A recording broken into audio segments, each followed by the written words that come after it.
Welcome back to AATV. I'm your host Tom Anvil Hibberd, here today again with Gareth Gadge Harvey. Now, one of our viewers left a comment on one of the videos asking us to go over kind of the British Army smock or combat jacket and just talk about the different variants, roughly where they came from in history, how much they cost, and what's suitable for which era in your airsoft games.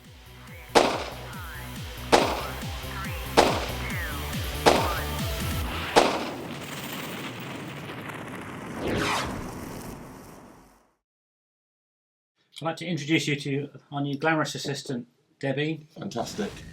She's going to be modelling today's collection of smocks, jackets, coats, windproofs. So we thought we'd go through our respective collections and tell you all about them. Yeah. Now, to start off, Gadge, you were saying something earlier about nomenclature and... Yeah, so, I mean, we're going to use collector's terms here. So we're going to say things like 85 pattern, 90 pattern, 68 pattern. We do know that they're not always the official terms for things, but they're what people you get. If you're going to go on eBay, you're going to be searching for 68 pattern, 90 pattern. You're not going to be searching for men's smock, camouflage, lightweight or whatever. It's true, and if you go to an army surplus store, they will also use those collector's terms. Yeah. It makes sense to use those kind of colloquialisms or those collector's terms rather than the official British Army terms themselves. Cool. So we were thinking where to start. It all starts at World War II, doesn't it, really? And this is a... This is a DENISON smock. So, early World War II, everyone's wearing wool suits, pretty much universally. The Germans are experimenting with smocks. Their paratroopers especially have big, baggy smocks to go over all their equipment, so when they jump out of a plane, they haven't got hand grenades and shovels flying everywhere. Yeah. So, early British airborne kit was a carbon copy of German stuff. But a little bit later, we did our own type of smock, and this is the DENISON smock. It's big, it's voluminous, it's got knit cuffs to stop air going up your sleeves. It's got what we call an ape tail at the back that you could button between your legs. So again, your smock doesn't go flying over your head. Is there a respective thing There on is the a tail at the back. I've pinned mine up as a lot of Of glider course. guys did. Yeah. It stops it flapping around. But again, this is originally designed to go over everything. In reality, it was worn under the webbing. And it's become quite a synonymous thing with airborne forces of World War II. You did see some of the units use them late war, like Royal Marines, snipers, etc. But it was very much a specialist bit of kit. And at this point, smocks are specialists. So this is quite heavy. This is for jump troops. Your average infantryman, up until the end of the war, only gets his wool battle dress and his leather jerkin and his greatcoat. But that does change in 1943. But this is really in airborne forces. The SAS wore them, like I say, some specialist units. It's a brushstroke camo. There is some belief that early ones were hand-painted, but I think that would be incredibly time-consuming. They probably were originally when they were working it out. Well, the theory was...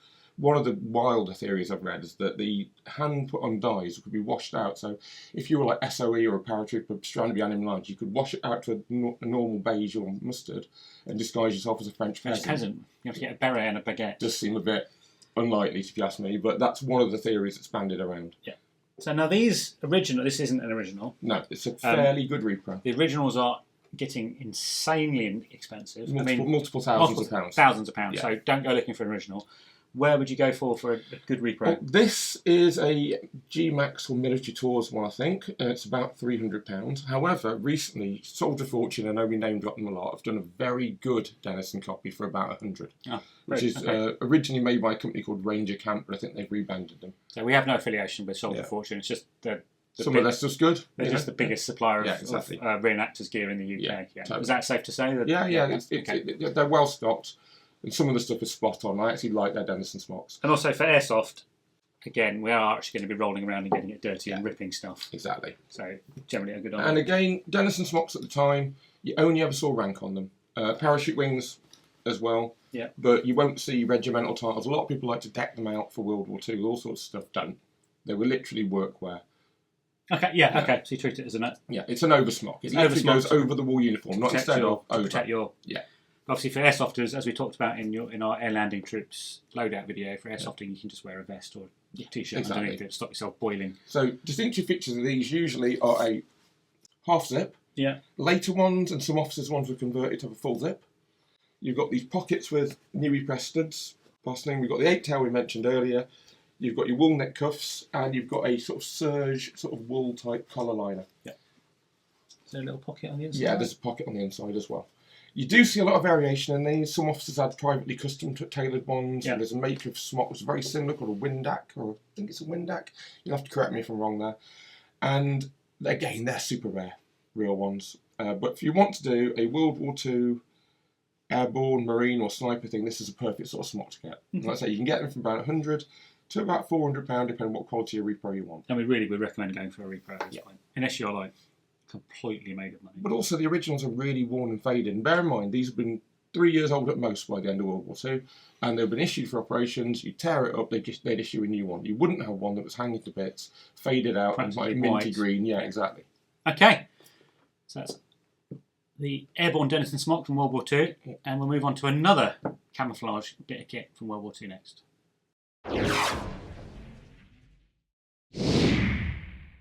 So, Tom, our next smock. Yeah.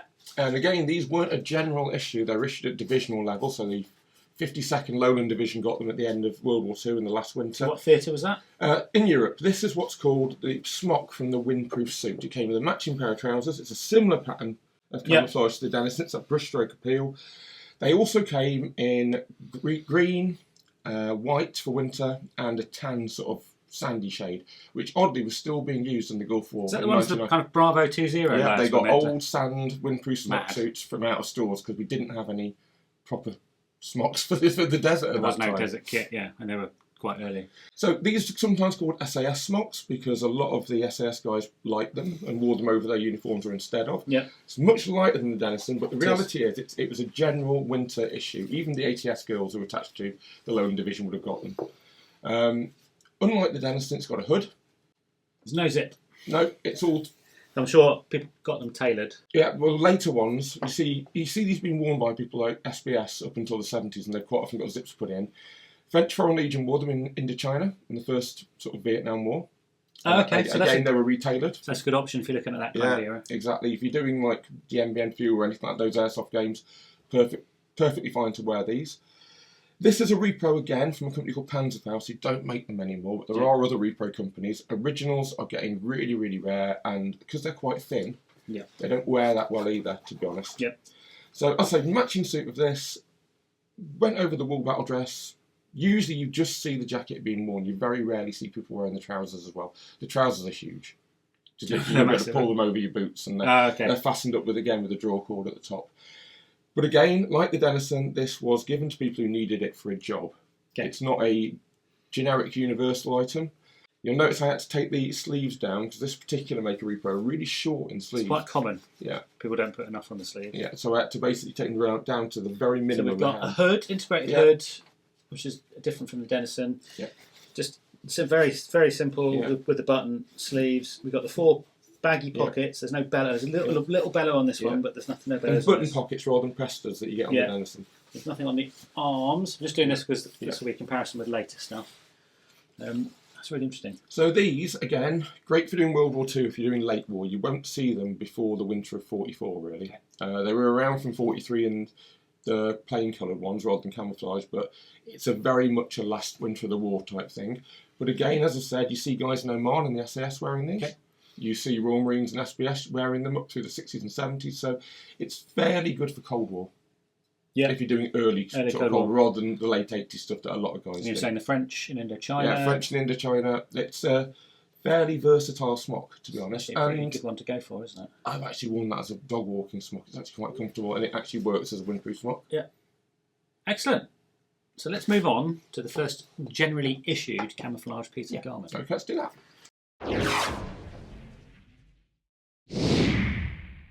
So we've jumped forward, what, 20 years? Yeah, so post-World War II, the Army persevered with wool battle dress for everybody for quite a while. And then, not yet, what's commonly called the 60 pattern combat suit. There was a 50 pattern one, I think, as well, which is essentially going to the US layers system. And the 68 pattern smock, which is the most commonly seen early DPM one, is really kind of a continuation of that 60 pattern green thing, but overprinted with this disruptive pattern material, which we call DPM. Yeah. So the 68 pattern smock is known for its fairly sturdy built like a tank pockets. It's fully lined, which made it incredibly warm. So it's 2 layers. Yeah. You've got an option of zips or buttons to fasten it up. And you could even button a hood onto the back of the collar, which very, very few people actually do. Most people would turn them into helmet covers. Yeah, exactly. Cuffs are button cuffs, but it was not uncommon to see people stitch the ends of socks in to have like wool cuffs, so a bit cosier. And it came with matching trousers, as much like the Windproof suit did, fully lined, same print, etc. Any on the arms? No. It's got one pocket on the side, pocket, which has got a pen pocket sleeve, Yeah. and you could probably put a cam stick in there, or a first field dressing, all sorts of stuff. I'm not actually sure what it's intended for. I always keep my cam cream in there. You put a pen in, you tend to stab yourself. Yeah, because I've never put pens in them. So these smocks were much loved, and you see this smock being worn up to the Falklands War and later, because we don't have its successor, but the successor, a lot of people call the 85 pattern, was very much a cost-cutting measure in a lot of ways. So the pockets weren't stitched on very well, they'd tear off when it was wet, it was only 3/4 lined rather than fully lined. So you see guys persevering with these way up to the introduction of sort of like 90 pattern, etc. So I guess a lot of the older guys who've been in a while also saw it as a bit of a badge of office, having an older smock. And you'll notice with these, they were made for years, and the print does vary slightly by manufacturer. Some of them are quite pale, some of them have little dots over the sort of drawings, and some people can tell who made it just by looking at the camo pattern. Yeah, pretty much. Some of them have really obvious banding and edges on the different colour sections as well. Now it's called a 68 pattern, but you don't really see these being completely universal till the early 70s. You still see a lot of the green stuff. People call them 68 pattern smocks. And it does actually say Smock It Combat. does actually say Smock Combat. But a lot of people call them just jackets as well. Now we did have a look at trying to work out what the difference between a smock and a jacket is, and I suppose really smock traditionally doesn't really have a full length zip. Well, you're thinking like painter's smocks. Or fishermen's smocks and painter smocks and peasant smocks.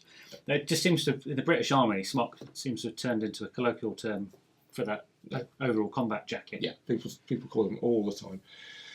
So again, this is good for any of your Cold War gaming. I'd say anything set from the early 70s, and you can really get away with wearing this up to Gulf War sort of era, like early 90s. Yeah. I mean, when 95 pattern comes in, you start to see a lot of these heavier smocks fall by the wayside.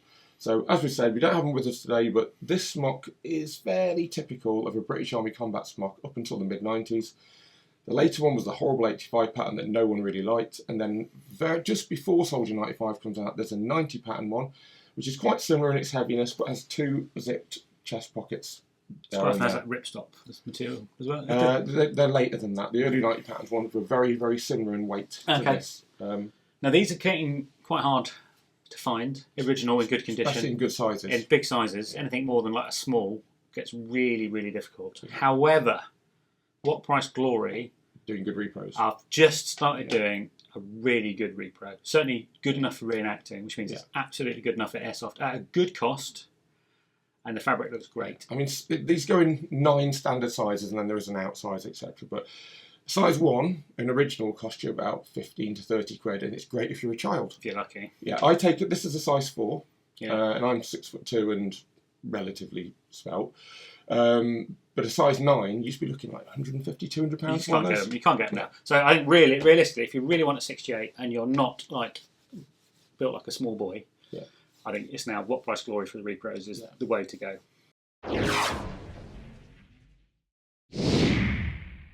Private purchase stuff is very popular for guys who wanted something a little bit more maybe well designed or durable from the standard issue smock. And if you're allowed to wear it, not all units will let you do it. A lot of guys will go out and buy their own smocks or vests or trousers or whatever. So this is in the Windproof cut. We'll talk about Windproof in a minute with a issue garment. This is in the Windproof cut. It's maybe a company called Radar, who were a fashion company operating out in the north, and they went into private purchase military kit as well. Got some really weird features like this. This is one of their kind of this bicolour zip was one of their things. That is strange, isn't it? Yeah. And it's also made of a much heavier fabric than the standard Windproofs, but it's in a Windproof It's cut. almost like a 68 pattern fabric, isn't it? It's like nice, soft, slightly fuzzy. Yeah, and it's got quite. So this is the smock I would use for Cold War games or earlier games anyway. Partly because I can't get a 68 in my size for love nor money, and I got this actually pretty good price off eBay. But it looks great, and it's a very transitional garment because I can probably wear it. I'll be able to wear this from 1980 through to 1995 kind of games without looking out of place. It is almost like an SAS Windproof and a 68 pattern smock had a child, isn't it? It is a bit of a funny one, but it's a really good example of a private purchase smock that as long as your RSM doesn't get too upset, or even your game organiser, if they're not too strict, you'll be able to wear something like this without any trouble. Probably quite rare now. This is went down quite well on one of the user groups on Facebook when they had a look at this. So we've just spun this around.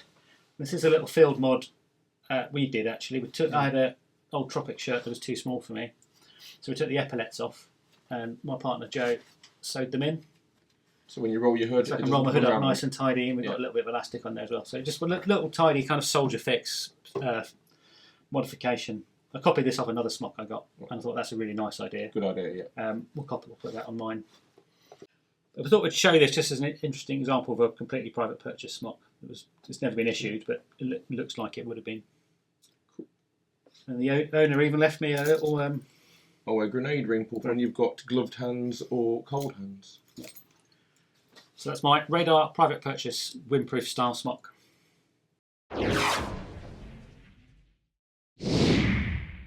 So while we were talking about private purchase, quite often guys in infantry regiments who could get away with it would buy themselves a Parasmock as well. Now the Parasmock obviously on general issue to the Parachute Regiment, and this is a late 80s one.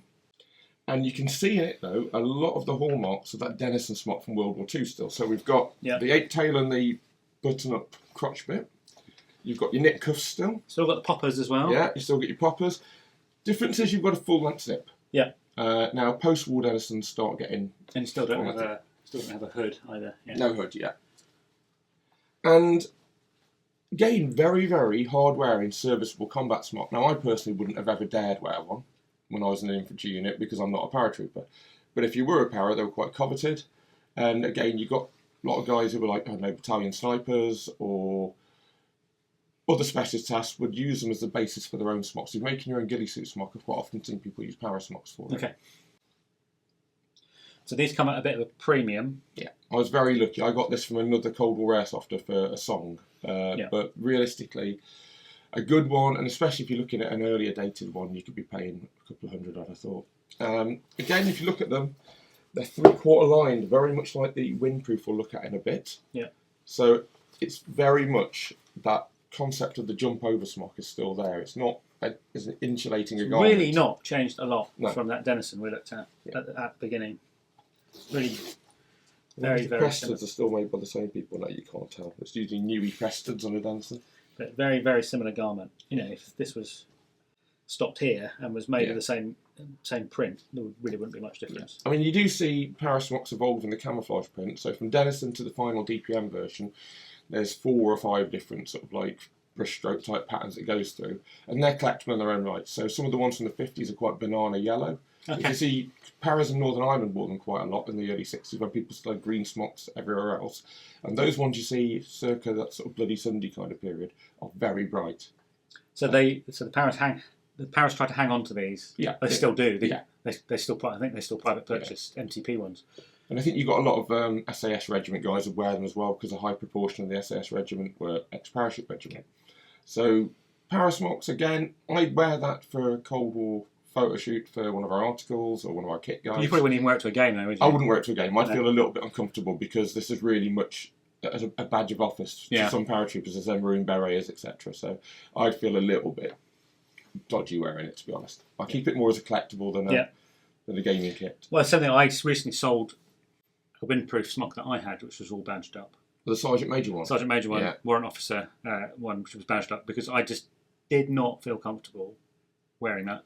Yeah, at a game. And you don't want to take the badges off because you're rude. So, for example, this one is from, I think it's the Guards Paras, because you can see that recognition flag patch there. I didn't want to take. I didn't want to take the badges off. Yeah. I didn't want it to just sit in a box doing nothing. So I sold it to a collector who would actually enjoy it and have it on display. And rather than me, and I also didn't want to play Airsoft in it because I didn't want to wreck it. So sometimes it's almost... I've worn that once for an article on 80s Paras for an Airsoft magazine. Yeah. And that's the only time it's come out. It's the second time it's come out of its box in 10 years. And I certainly wouldn't wear one to a pub. Yeah. Just in case. Okay, so let's move on to the other kind of specialist smock, which is the Windproof. Yep.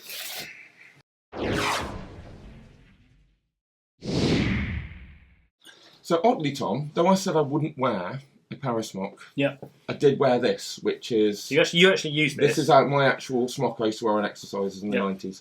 Now, these were called SAS smocks, or SAS smocks by everybody. They were actual real titles, something like Smock Windproof or something like that. Yeah. And there are 2 patterns. There's the one everyone calls SAS pattern, which is this with the soft hood. You can see we've rolled it up here as well. Yeah. And then there's a Arctic one that's got a wired hood that you can shape around your head, so you've got a little bit to look through, etc. And they're more commonly worn by Royal Marines at the time. I used to prefer this one. This was actually given to me by a friend in, which of the SAS regiments is it? Sloane Square in London. Don't know, it's either 23 or 20. Yeah, basically, so it's actually from a former SAS soldier, so I felt all right because it was given to me rather than. But your corporal tried to get it off you, didn't he? He did, but I didn't know what it was at the time. I said, "Are these smocks any good?" And he went, "Oh, they're rubbish, mate. You should give it to me." I love that, Harvey. Yeah.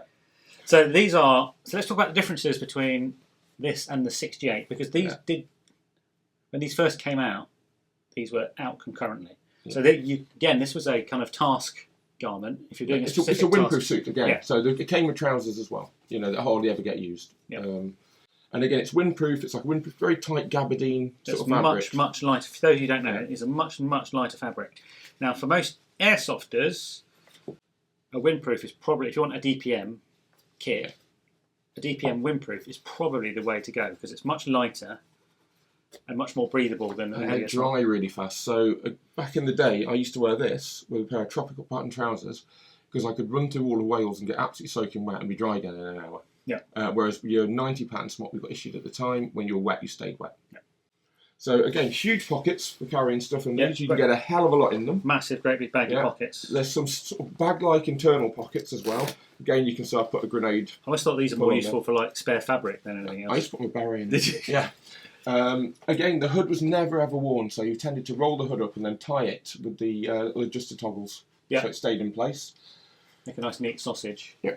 You've got these Velcro cuff fasteners. Again, a lot of people put sock cuffs in them. Yep. Very, very popular mod that. As with your smock, you can see we put tape on them, A for reflection and B to stop the threads getting torn out when you're crawling. Now, oddly, I always think with these, because it's such a light printed fabric, they're very white on the inside. There's obviously you're not going to see them inside out properly, but again, it's not lined in any way. There's a bit of lining across the shoulders. Tiny, yeah, a little bit. You've got your poacher's pocket there, so you can roll the whole smock into itself and make it into like a little pillow. You can shove something in the back if you want to sit down. They're really useful garments, and that's probably why they lasted. They're still now these are still, I think they're still in the system, and you can certainly private purchase versions from like JJ's and Troopers. You can still private purchase this, but in an MTP gabardine fabric. So this gabardine fabric is very old school. People used to go Everest and stuff like this in the 40s. It's way pre-ripstop. I mean, everything's ripstop now. But to be honest, I've ran through that many forests and hedges and stuff, and that's never ripped. It's quite funny. The ones you see on ones you see on eBay have so many little. They're obviously so loved. Yeah. And they're so tiny little pairs and nicks and darns and everything. The most damage I ever got was on the cuffs from crawling. Yeah. Because they tend to wear quite badly like that. You can see how the hems just become completely separated there. You get these in a variety of different camouflage patterns. We're getting camouflage patterns and ages of DPM fabric. So I think I've even seen a desert DPM one before. Yeah, it's quite rare. But they are. I think it's probably if you want a DPM smock, it's probably the best one to go for. Now, at one point, Anchor, which is one of our favourite haunts, had fairly battered 90s ones for about £25 each, which is an absolute steal. You're not going to get that now. No, you're probably looking £50 to £100 for a 90s. So a good 90s is 50 to 100. 80s dated, particularly pre or during Falklands, getting on for 200-300. If you're looking at a post 2000s one, of which there are quite a lot because we started going operational at that point, they are now 20 to 30 quid. Well, that's quite interesting. Do you know one of our Hunt for the Alias Man Ever? That particular para in Kosovo, I believe, in that picture that I quite like. I think it's really Ali. We've got one of these with the sleeves rolled up, and he's wearing it with no shirt, just as a shirt, basically. Yeah, if you want to see that, Brits and the Balkans loadout, I pretty much copy that guy down to the web gear. But that'd be like what 1999, early 2000s. People are still using these. That was the 93 one which I saw. Right, yeah. But yeah, they're still using them. They were still using them. They were certainly using them in the early global war on terror. What was the op? Jacana. Yeah. So op Jacana, you see the Royal Marines deployed into Afghanistan using these. 95 Smocks did a lot of the things. So originally, we used to private purchase these or use them because they dried out faster. When 95 comes in, it's a good lightweight smock, but people still use these because they've got that alliness about them. So now you said that, Gadge, let's have a look at the 95 smock, which didn't replace this, but took a lot of these things on. Yeah.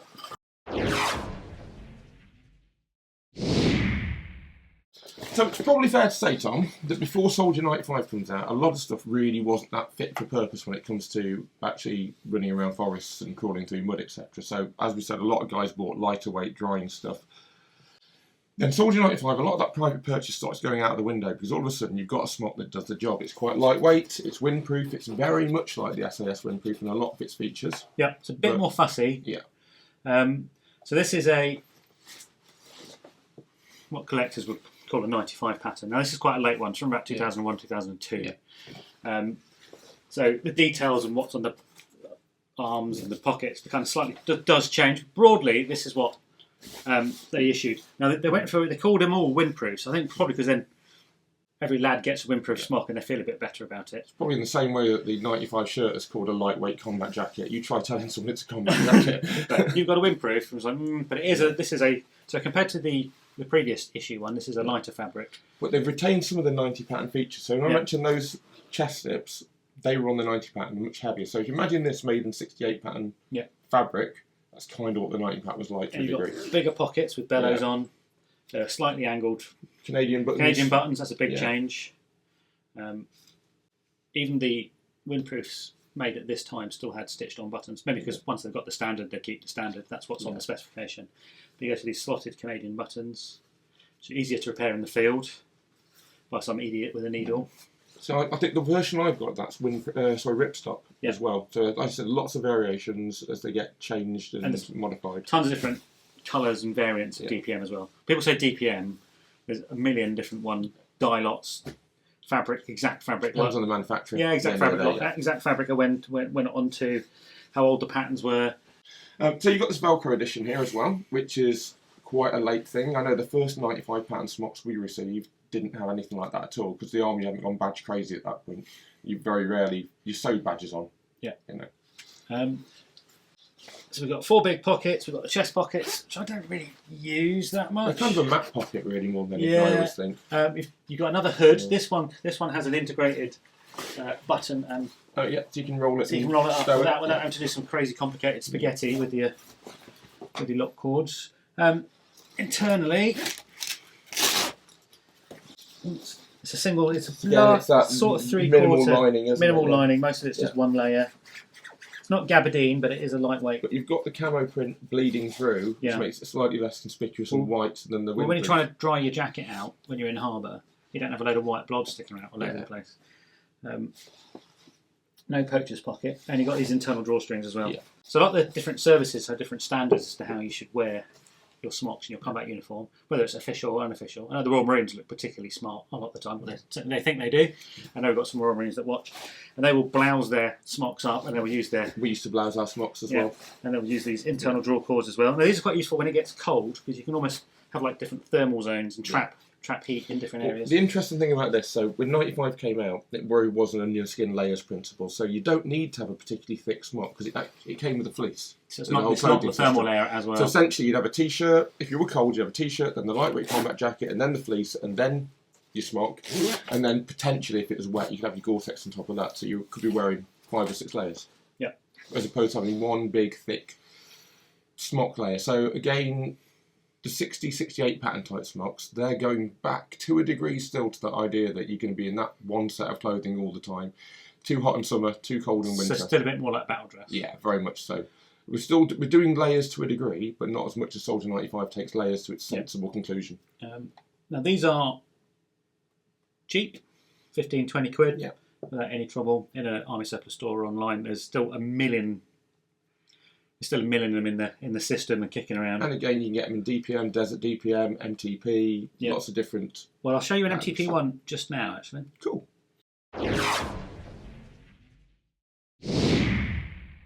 Incarnation almost? Not quite, Gadge. So there's a system after this, probably a couple now.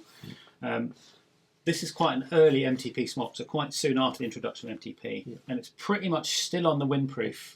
It's basically an MTP version of the Windproof with some jazzy features on, which we'll go through, that a lot of guys didn't actually like because they kind of got in the way, or they're just a step too far. You can see it's carried across things, so we've still got those vertical pockets there. We've got your rank tab slide.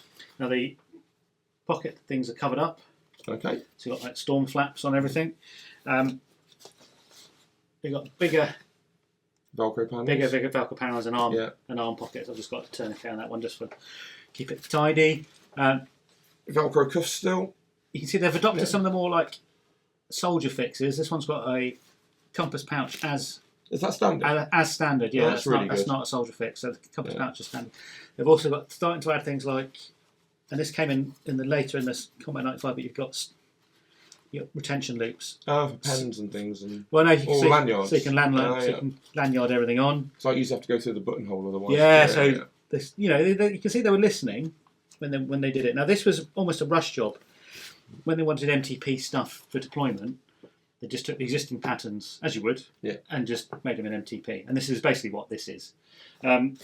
It does have some slightly weird I was just saying internally it looks odd because you've got those mesh pocket now, mounts. yeah, they did went for this mesh pocket. Now this is probably for ventilation purposes.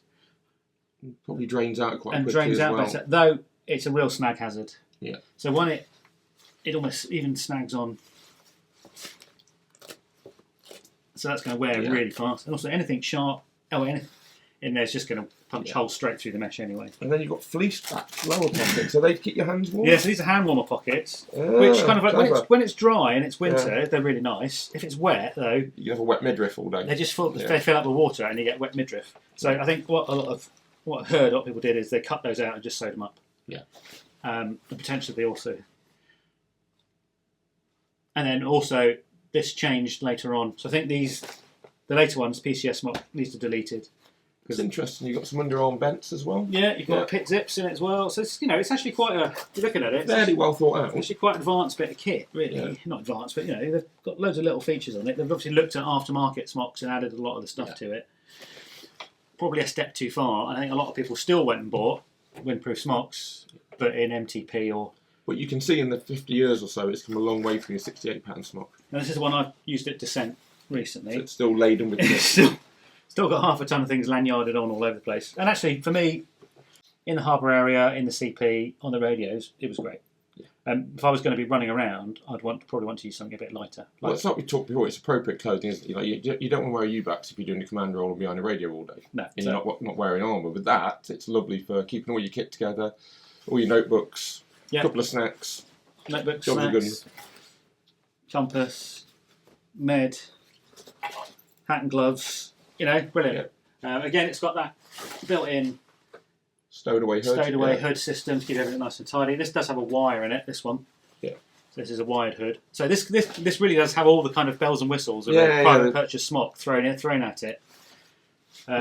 Probably a step too far in terms of kind of a fighting jacket because it just gets in. Sometimes all these things just get in the way. You want something a bit more stripped down and slimmed down. Certainly in my experience as an airsoft, I've never have been or. I'm not going to be a soldier, but I mean it's a good garment in terms of a good outdoor rugged jacket. It's a good garment. The only thing I don't really like is this mesh because you can see obviously my sports already. But I can imagine pens catching on it if you had something in there. Yeah, dragging. It's probably great if you only put in what you're intended to put in there. Yeah, flat documents. If it's supposed to have documents or soft kit, or if it's for your beret or a cap comforter or whatever the army decided was going to go in those pockets. That's kind of the end of our story through British Army smocks. What a journey it was, Again, these are pretty cheap, 15, 20, 30 quid, depending on what you want to go for. Now, if I was buying a smock gadge, I would probably want to go for one of the Windproofs. It's one of the modern Windproofs. I think it's the most versatile jacket, either in DPM or MTP, if you can find one. I really like the SAS Windproof. Yeah, and that's... To be honest, it was my jacket for exercises, but it's also been my jacket for going hiking in the past and all sorts of stuff. Because not only is it lightweight, dries out fast, it's got big pockets, it's actually quite warm given how thin it is. And you can crush it down to almost nothing and put it in a day sack. Yeah, I agree. So yeah, that SAS Smock, which is actually called a Smock Combat Woodland Disruptive Pattern DP. Right, I'm tempted to see what mine says on it now. Windproof. Right, give me a second.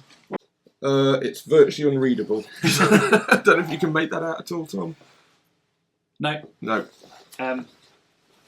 But there's a different. Yeah, if you get, and this is probably where the confusion comes from. If you look at DPM smocks, a lot of them will say windproof on, but they're not. This is what we call the SAS windproof smock. Yeah. So if you have a look for the features we've discussed, And we go for this thin gabardine, 4 large pockets. I think the biggest differentiator is it doesn't have those zips down the front edge. Yeah. So if you look for one without those, and this kind of lighter style. And the moral of the story is, if you want to know what type it is, don't put your name and service number all over, all over the text. So let's have a look at some questions on Instagram. Let's do it. See what the people want to know. So someone's asked the difference between a Parasmock and the others. Well, I think we covered that. Covered that. The main thing for me, I think, is it's that button-up crotch bit, so you can jump out of a plane and not have it round your ears. And the differences between the SAS and Arctic Smocks. That's the wired That's hood. basically the wide hood, and there's a couple of things with rank tabs. Yeah, I think there's a rank tab on the front and back of the Arctic wired one. Yeah. That's about it. Either is fine, really. It's what you can get your hands on. Tailoring of smocks and what different regiments, branch of services would have adopted. We've kind of been over that. Yeah, it all depends on your OC, really. So, for example, when I first joined Stafford's, our company commander, everything had to be by the book, an issue. You couldn't do tailored stuff. You couldn't put creases in your lightweights or anything like that, stitched in ones. When we got Major Purslow, he just didn't give a shit. He said, as long as you don't like an idiot and you can fight, I don't care what you wear. So then all the weird and wonderful stuff came out, and people adding pockets and tailoring stuff. I mean, when soldiers talk about tailoring, it generally doesn't mean what you kind of think it does, making a nice suit and cutting it. What it tends to mean is adding things and making things better and moving the pockets around a bit and adding things like compass pouches and bits and bobs. It'd be things like the GS shirt, in some you'd have them rolled up, so if you could get away with it, you'd have a cut down version like I wear in the Falklands video we did before. So different regiments. We've talked a bit about it with the DENISON and the Parasmocks. Really, they were reserved for paratroopers. And then the Arctic Smock tended to be the Royal Marines, and the SS Windproofs tended to be obviously the SAS, but then every other regiment. Yeah, the parachute regiment wore them a lot in the Falklands, if I remember rightly. Well, they were issued fairly widely. Yeah. How to properly stow the hood? Right, it's a long time since I've done it. Now, the way you've got those lovely... It's because I can never remember how to do it. Yeah, so I've put epaulets on mine because I'm a lazy boy. I did it, and let's see if we can... I've got caught on your bike. Here we go. Right, so let's have a quick look at this. So what I used to do is I would roll it from the top in, obviously, so you don't get any loose bits. And then you've got this little adjuster thing, and you've also got your coat hook loop.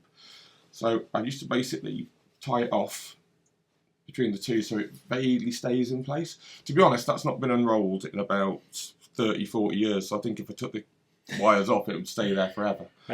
I cheated and put epaulets on, which I think was really smart anyway. And I copied that off a jacket a RSM had, so I reckon that was a legit fix. Pretty legit, legit soldier fix. Obviously, this particular viewer is a Marine or ex-Marine or soldier, Royal. Who cinches them in at the middle and blouses at the bottom. That's definitely a So, what we used to do was we'd pull these draw cords that were actually fabric on the old 90 patterns and pull them in right around your waist and then fold it over. So essentially your lower pockets get almost cut in half. But it means you're not sitting on your smock all the time, and it looks a bit tidier when you've got a belt around the front as well. Difference between a jacket and a smock. I think we covered that. I think smock really is just because they started being called DENISON Smocks, and then when the army started getting Windproof combat smocks. jackets, I think camouflage combat jackets were just called smocks by the army, so it's sort of just happened. Yeah. So on Facebook, wired hoods. Always wondered, do they come wired, or is it a squaddy hack they do themselves? No, they come wired on particular ones. Yeah. It's more often that they're taking them out. Yeah, exactly. More than anything else. I think if you're deploying somewhere that's really windy and you really need a hood, having a wide one is probably a good idea. But then I hate it personally because you lose all of your kind of sense. In the limited experience of my time with the army, we never ever put our hoods up. The only time we'd ever have a hood up is if you were wearing your Gore-Tex and it was absolutely lashing it down and you were somewhere fairly safe and in the rear and secure. If you're on patrols or doing any form of exercise, you don't want to compromise your peripheral vision and your hearing, so you just don't wear them. I have heard from some ex-sneaky troops that they quite liked the wired one. Right. Probably because when they were trying to hole up for a sleep. Yeah, imagine if you're in an OP and you're there for weeks looking through some binoculars. It's probably quite nice. Actually do it. So I think it depends on what you're doing. Yeah. Again, this one comes with a wide hood. I think almost go in and out of fashion, not fashion, but they go in and out of procurement circles. Someone like this one's got all the bells and whistles thrown at it, and then as this MTP Smock went through, they started taking more and more stuff off it. Also potentially as a cost-saving exercise. Yeah, a couple of comments about cutting them out. Happens a lot. I think also at one point the SAS Smock was considered a little bit more alley than the Arctic Windproof, so you could make them look like a SAS Smock by taking those the wire out and taking off those rank loops. Yeah, as someone says, it's the difference between Smock Windproof and Smock Windproof Arctic, pretty much. Yeah. So yeah, a couple of people saying the wired hood helped to keep the hood up. If you were actually going to use your hood, having a wire in it is probably a good idea. I had both back in the day. I did get myself an Arctic Windproof, and I never really liked it, so I think I sold it on to somebody. The fact that I've still kept my SAS Smock and still use it probably says a lot, really. And someone else was asking about the Desert DPM versions, which I don't have any. No, I'm afraid I don't either. And we don't really have a lot of information on those. So they were rushed into service. Yeah. If you look at the first Gulf War, Operation Granby, most of the Arctic or cold weather smocks, etc., are temperate DPM. You see guys wearing desert jacket and trousers, or shirt and trousers, and then they've got Fulton's Parkers over the top, etc., because it was freezing. Yeah. And then, the same reason the SAS were using the World War II windproofs, because we didn't have a DPM windproof smock at that point. There were some done, but they didn't get many done in time. And they were deployed quite late. Excellent. So thanks for those comments. It's really useful.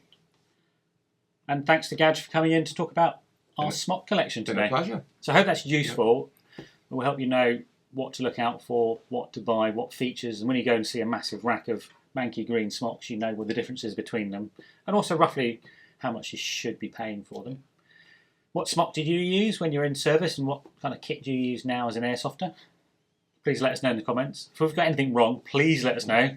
Just be a bit nice about it. Bear in mind, we are enthusiasts and not historians. Especially the early stuff, it's very experimental. Like, there are lots of, like, post-war DENISON smocks have a lot of variations. There's like 46 pattern ones, 49, all that sort of thing.